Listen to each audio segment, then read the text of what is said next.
that kind of scares me. But Mark is... Could be worse. Mark at Silverstone, because he was in the middle of Maggots and Beckett's. Yep. Trying to restart the bike. And Quartararo at Le Mans when he punched the marshal. The V4 isn't as good as we all thought it was going to be at the end of last season. Yeah.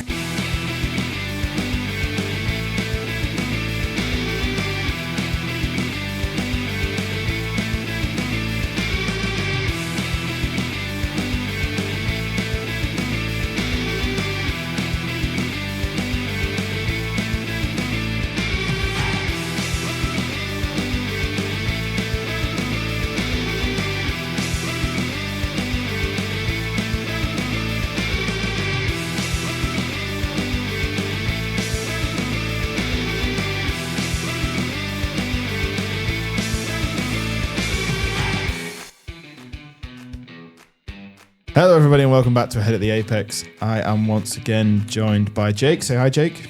Hello. And today we are looking at the MotoGP 2026 speculation, what's going to happen, how's testing gone, who's looking good, who's going to Ducati, all of that sort of shebang. We're going to round out the episode with some predictions.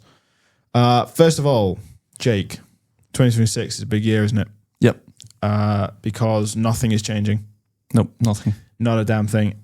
We are sort of caught between the, how do I want to describe these bikes? The ultra electronic assisted, ultra floppy wing aero bikes, the 1000cc monsters. Yeah, and the 850cc trimmed down slim straight line bullets that are coming next year. We're sort of caught in the middle, right? And there are some changes, but not many. Yeah. Those changes are to get people ready for next year's regulation change. I thought they were switching to Pirelli this year, but that's not true. I think it would be a smart move to not change tyres in a sort of break season, really. I guess. So, first of all, everybody and their mums is running the same factory bike. So all Aprilia riders, all Honda riders, all KTM riders, and all Yamaha riders are running the RSGP 26, the RC213V, the RC16, and the YZR M1 in that order. Aprilia, Honda, KTM, and Yamaha. Both Marquez brothers, Bagnaia and Digian Antonio, are running the GP26. Fermin Aldeguer, when he comes back, and Franco Morbidelli are running the GP25. Yes. Now, the difference we think between the GP26 and the GP25 is that Mark has influenced the GP26.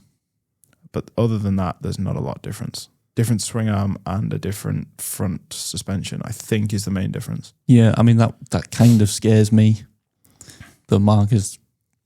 Could be worse. Yeah. In other areas, so there is an engine development freeze. So Ducati, Aprilia, and KTM must run their 2025 engine specs because they were in a certain, what are the bands called? Band A, B, D, A, B, C, D. Performance bands, weren't they? Oh, yeah, but they're called something. I can never remember what it's called. Whatever. Yamaha, on the other hand, are allowed to continue to develop for the entire season because they are the only team that were in Band D. And Honda were allowed to develop over last year and into this year, but once the season begins, they're not allowed to develop anymore. Yeah, because I think Band C or B. They're Band C.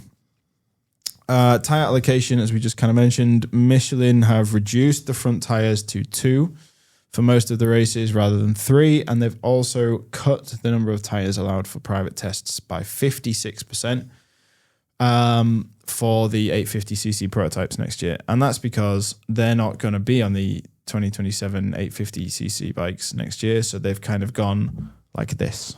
Yes. To MotoGP and said, we're not giving you tyres to test if we're not the tyre supplier, which is fair. The biggest one, though, and the reason this is the biggest one, Jake, is because of Marc Marquez. Is that the crash restart regulation has shifted. So if a bike stalls after a crash, riders are now strictly prohibited from attempting to restart it on track or in runoff areas. They must first move the bike behind the barriers to a service road to attempt to restart. Which at some tracks is miles away. Which at some tracks is further away than the start-finish line. So, yes. Yes, I think. I mean, this has been prompted because of Mark. Let's be real. I think it's And Mark's probably the Quartararo. yeah. I think Mark is probably the biggest influence in this rule change. I kind of agree with it because what happened at Germany? That first corner at Germany, like 4 riders went off. Oh yeah, but it was only Lorenzo Savadori who crashed right in front of the camera.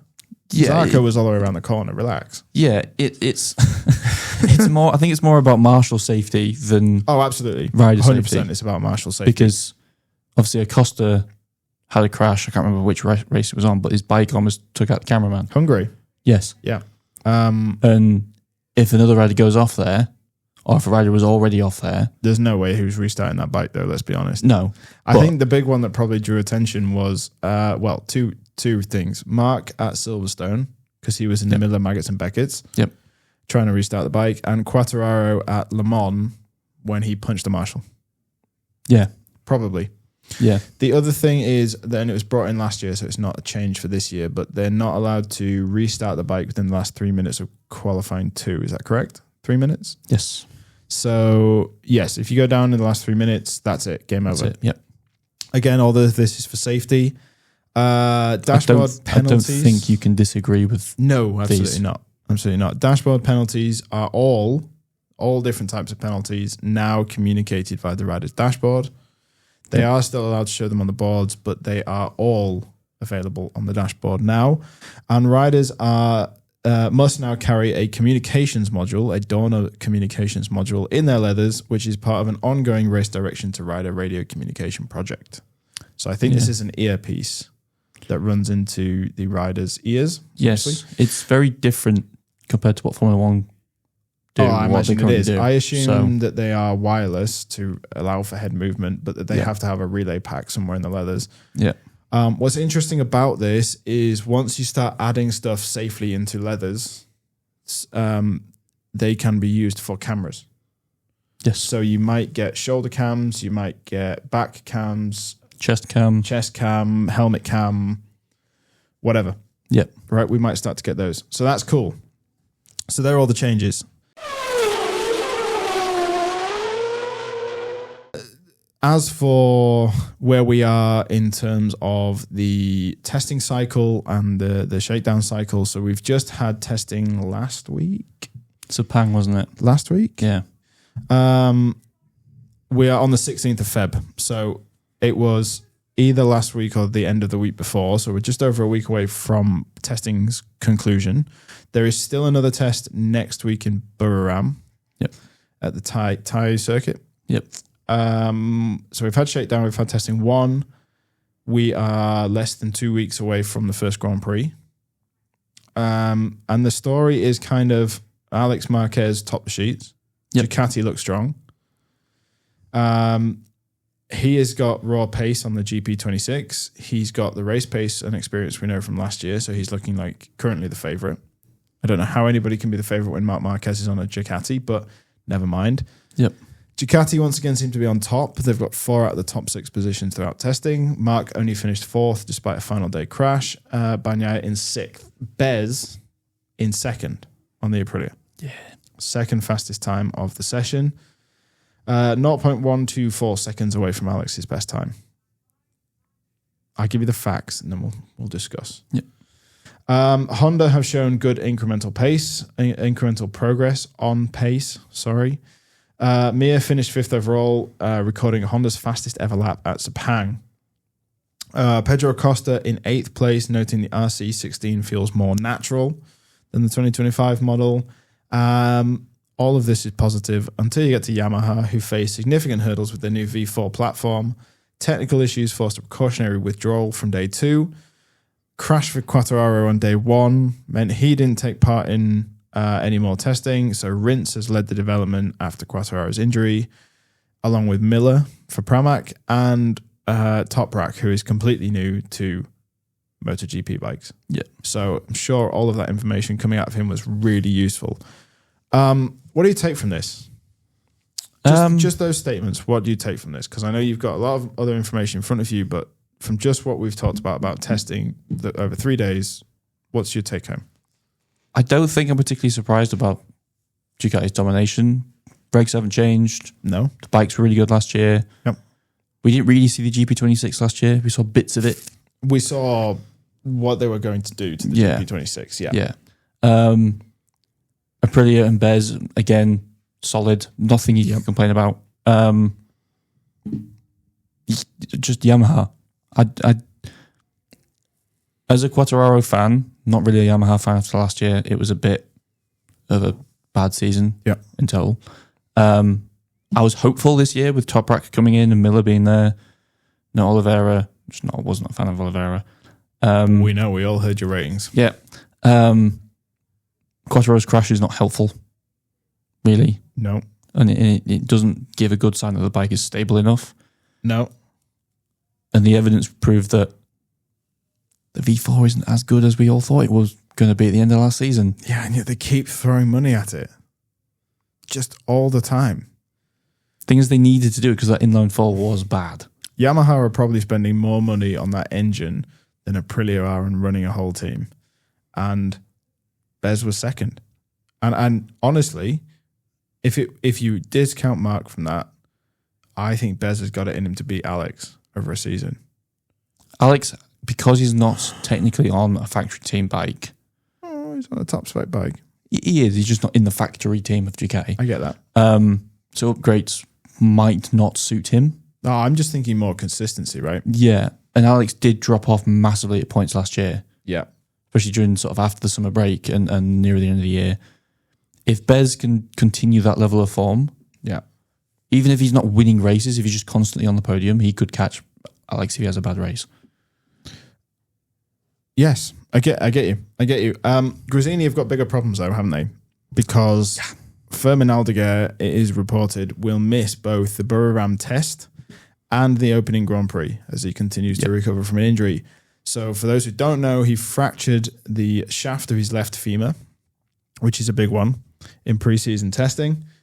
In Valencia, he's got to go for surgery. He had to go for surgery, I should say, because that was in the past.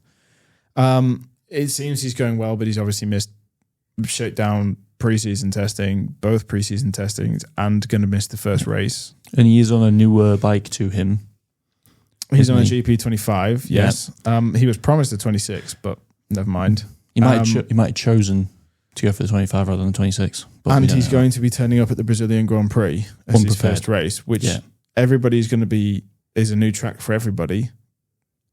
But not only is it a new track for everybody, for him it will be the new first time on a new bike. Yep. And that's not a good thing.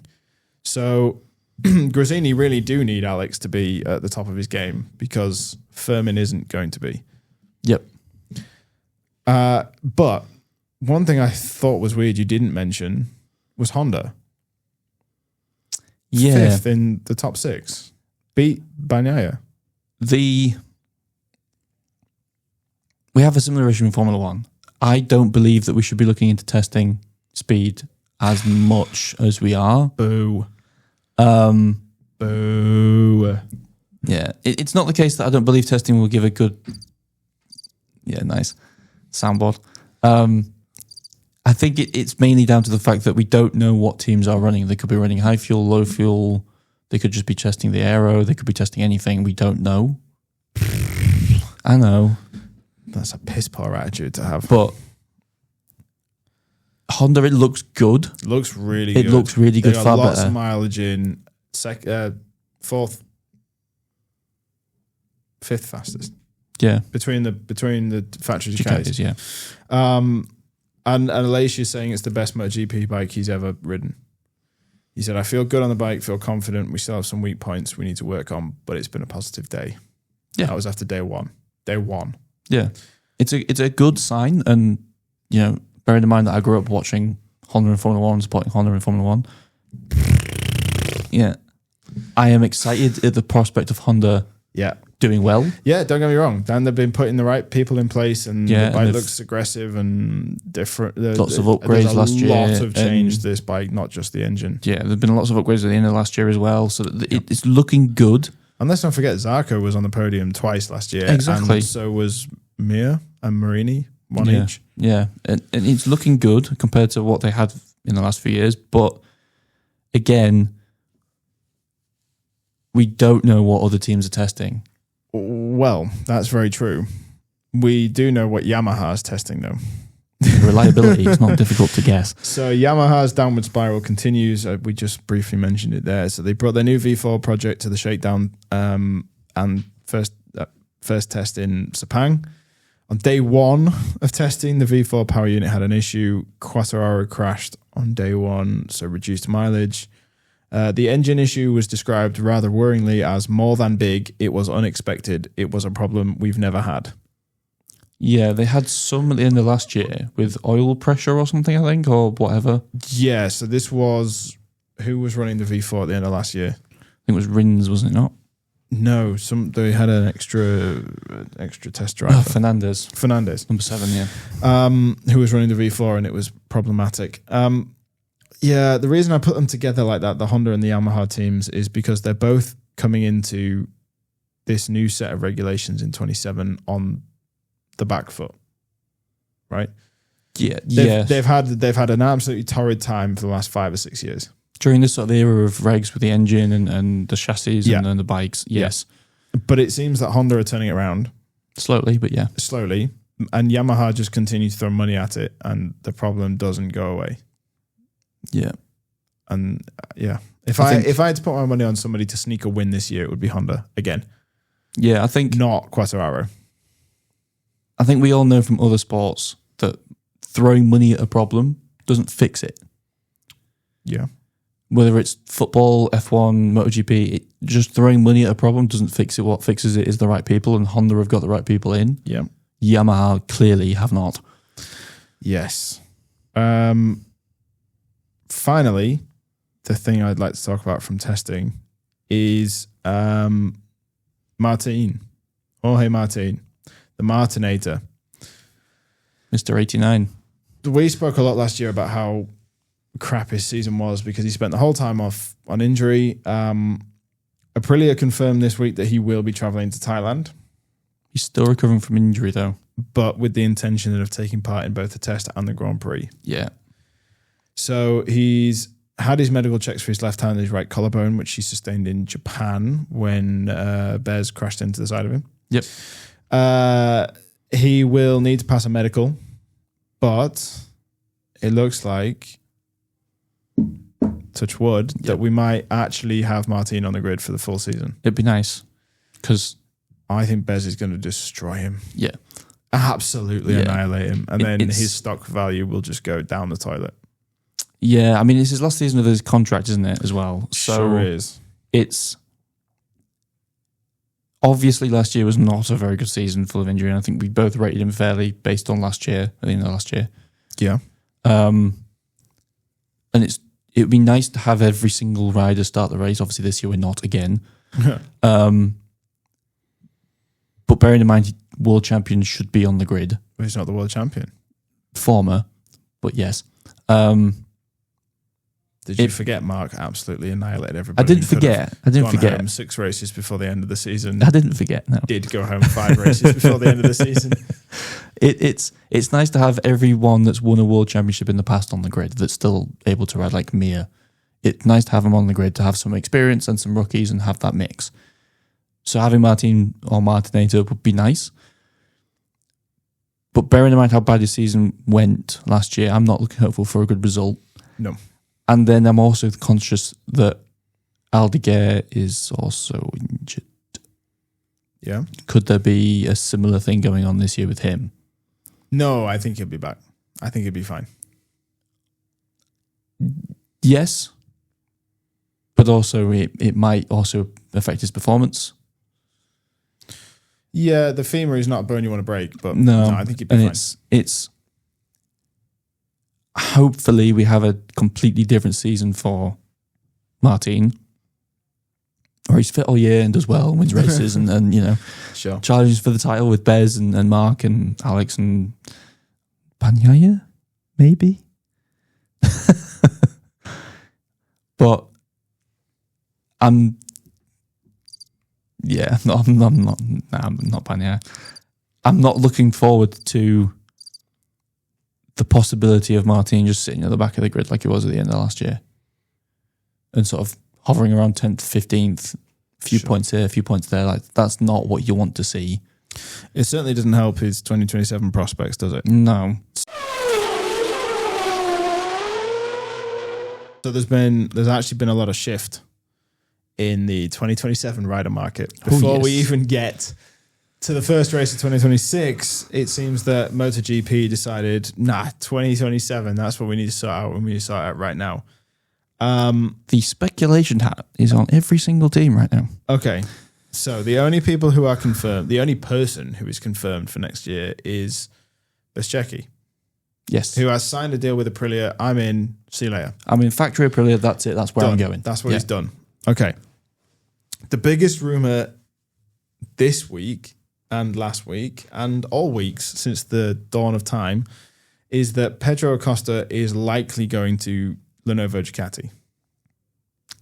As an Acosta fan, this makes me want to die.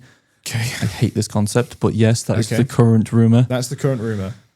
The plan is to move Acosta from KTM to Ducati Lenovo for 2027. Rumors suggest he has already signed a preliminary agreement with Ducati, potentially to partner Marc Marquez. Now, Marc's not confirmed either. No. It seems silly to me for Ducati not to continue with Marc. As long as Marc wants to, it seems silly to me that they wouldn't continue with Marc. And if his performances continue in the first few rounds of this year, why would you pick Bagnaia? Correct. It also seems silly to me for Ducati to rush and sign Aldeguer or Alex or any other number of rookie they might have to promote. But Aldeguer seems the logical rookie, not rookie, but you kind of young rider to promote. It's you've got him on factory spec bikes for next year. He's currently injured. Let's leave it there. Yeah, it's they have a choice of making either someone in-house in their department, in their sort of system, or replacing Marc. Whereas, so you pick Acosta up to work with Marc for a year or two. Yeah. Marc leaves. Acosta's 10 years into a career and suddenly ready to go, ready to win. And meanwhile, Aldeguer's 3 or 4 years into a career and ready to pick up after that. Yeah, ready to be the rookie in the team. Neither one of us has mentioned Bagnaia, who is, let's not forget, a double world champion with Ducati. Yeah. Also, you got to remember that was without Marc. Yes. In the spot for some of it. Yeah. Or on a Honda at the back of the grid. But yeah. Okay. He is a world champion. Bagnaia, obviously, there's been rumors he's losing his seat for ages. He is linked to Yamaha and Aprilia. Now, I can't see him going to Aprilia and them having an all-Italian lineup at Aprilia. I think it'd be difficult for them to match Bez with Bagnaia. Yeah. Italian team sounds great. It would be great for Italy and the Italian fans. Sure. But that's what he's on right now. But yeah, he's on that right now and he's not doing quite well. He's not doing very well. And depending on who they want to put in that second seat, whether they want to put a rookie like whoever's at Trackhouse at any point, Agura, whoever they want to put in that seat, they've got drivers in the system that are good, that are young, that could come in and do a Costa Ducati. Yep. Or they could grab Bagnaia and kind of risk around for a few years and kind of risk the team dynamic where they have one main driver and one sort of so I think it's more likely he ends up at Aprilia. Yamaha. I think it's more likely he ends up at Yamaha. Alongside, so rumors are that he's going to be alongside Toprak, but Toprak's at Pramac and I don't see that happening. What I can see happening is if Quartararo leaves Yamaha, Rins eventually retires. So now you've got 2 seats at factory Yamaha. Yeah. Now I can see Quartararo and maybe Miller or maybe Toprak, both of which are older riders, alongside Bagnaia at Yamaha. Yeah. If that's the case, where the hell is Quartararo going? Well, this is the thing, isn't it? He's rumoured to be linked to Aprilia. And Honda. And which makes sense for both of them. It's interesting. So can I see Quartararo at HRC, which is the only team I think he would go to? He's going to a factory team. Yeah, no doubt. So can I see him at HRC? Yeah, but I kind of can see Mir and Marini at HRC. I think Honda have a very good driver lineup. Honda have got the pick of the litter right now. And not only that, they've also got Jorge Martin, who is desperate to go there too, for some reason. I think it's the chance to lead a team. Yeah, but they can't both lead the team. Exactly. So the question becomes, does Honda take Martin and Quartararo take Aprilia take Quartararo? Or does Honda try and take both of them and manage that situation? Because that situation is... Or does Mark end up at Honda in 2 years' time? Or does Mark retire next year? He's not retiring. Stop it. He's not retiring. For context for everyone, he's not going to do a Nico Rosberg. We discussed on the way in this morning, and MotoGP did a who do you think's going to be on the grid video with Mark and Bez, and Mark forgot himself. He didn't forget himself. He likes stirring the pot. He does like stirring the pot, but the person behind the camera asked him, "You forgot yourself," and he just went, "Yeah." He's not leaving. Stop it. I can see Mark and Acosta at Ducati. I can see Quartararo and Bez at Aprilia. I can see Martin and maybe Marini. I'm going to go with Marini. Yeah. I've decided Marini. I think it's a safer bet. At HRC and Bagnaia and Miller at factory Yamaha. And they have been teammates before, have they not? Ducati. Yeah. How did that go? How the mighty have fallen. Yeah, exactly. Well, what do you mean, how did that go? That was just before Bagnaia won his 2 titles. But did they get on, or were they I don't know, clashing? Did they? I don't know. That's why I'm asking. To Jack Miller and that Bagnaia. That could be Get along. a thing that dictates where Bagnaia goes if Miller is in that. Yes. Jack Miller and Francesco Pecco Bagnaia have a strong friendly relationship that developed over 4 seasons as teammates at Pramac and Ducati Lenovo 2019 to 2022. Then yeah, they'll be fine. But if they hated each other and they might have a fist fight in the garage, then it's probably not the best relationship to have. They often work together on track, with Bagnaia praising Miller as a preferred, trusted teammate and friend, and they maintained mutual respect even after becoming rivals. Then that is very likely at Factory Yamaha, and I don't think that would be a bad combination. No. I mean, they're a bit old, but yeah. You're a bit old. Thanks. Right, should we do some predictions? I'm very conscious of time. Sure. And we can spend forever talking about Francesco Pecco Bagnaia, but...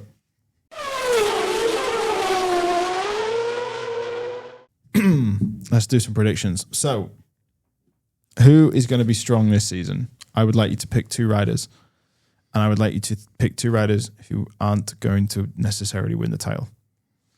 Are we including Mark in this conversation, or are we just accepting that he's going to dominate again? If you think Mark is going to win the title, I suggest you don't pick him. If you think Mark isn't going to win the title, I suggest that you pick him if you think he's going to be good.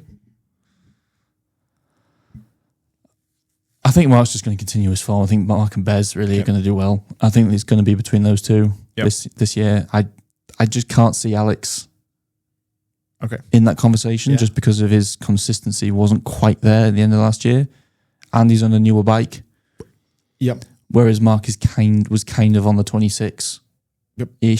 So Mark and Bez are my 2 for the title, or at least fighting for it. Okay. I'm going to go with Mark is going to be strong this year, but not win the title. Interesting. And I'm also going to say that Alex is going to be strong this year and not win the title. And I think that both of them will have very, very consistent but underwhelming seasons. Interesting. Now, who do I think is going to take the title? Bez. Yeah. I think Bez will take the title, and I think it will be almost easy for him. Do you notice how we both said the 3 same riders? It's almost like they're the only riders we saw all year. Who do you think is going to take the title? Mark. I think Mark's Martin's going to take the title. I love him so much. I think 4 out of 10.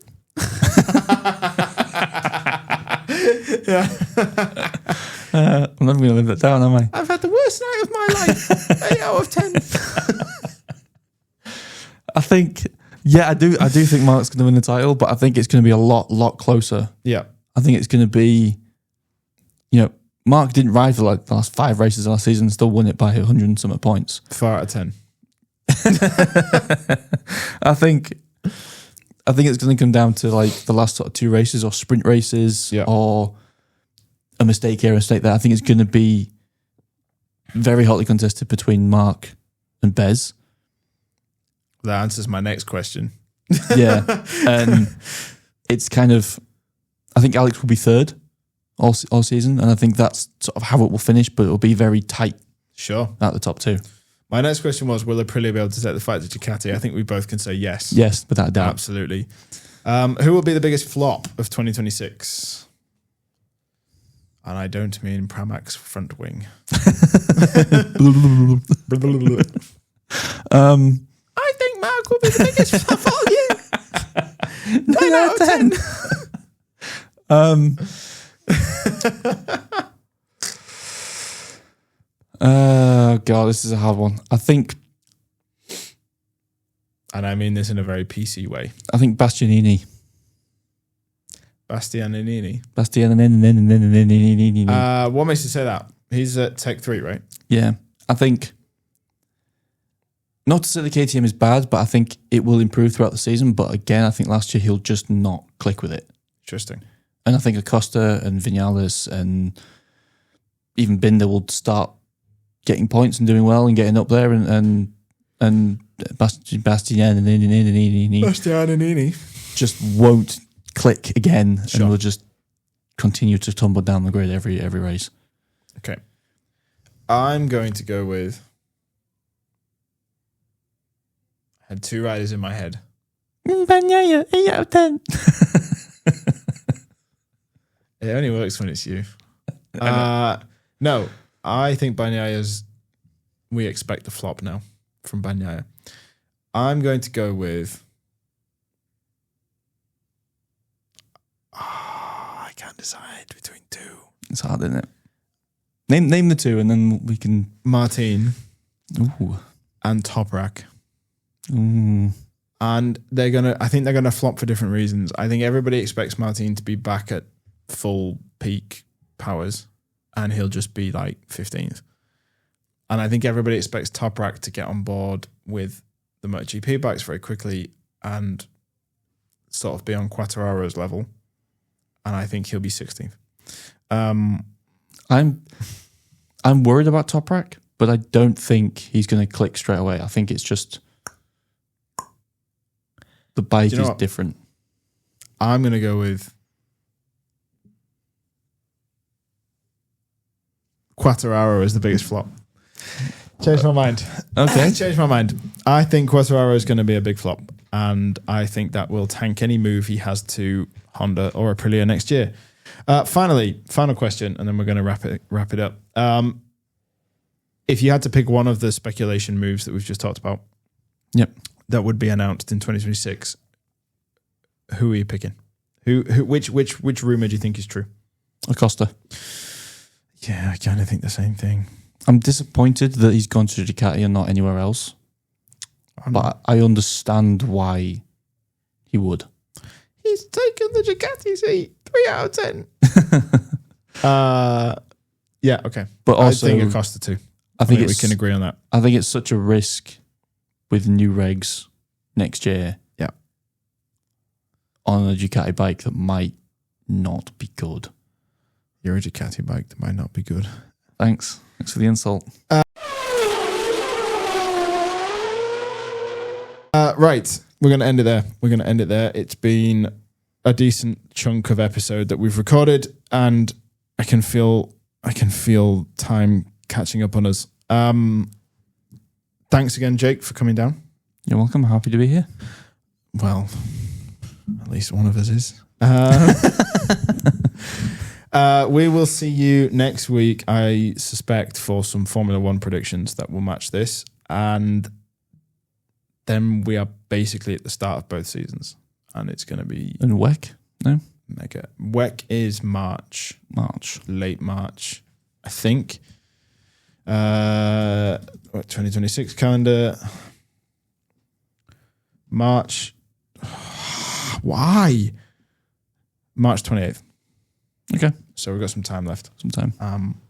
But yes, I'm looking forward to WEC too, but MotoGP starts in less than 2 weeks and Formula One in less than 3. So bigger events coming. What bigger events? To WEC. Formula One and MotoGP. I wouldn't argue that they're bigger. They're actually shorter. Yeah. Fewer cars, fewer bikes, fewer hours, fewer tires, fewer racing miles. If anything, WEC's bigger. So, plus there's no Honda. Right. We will see you next time. Thank you very much for listening. Peace. Peace out.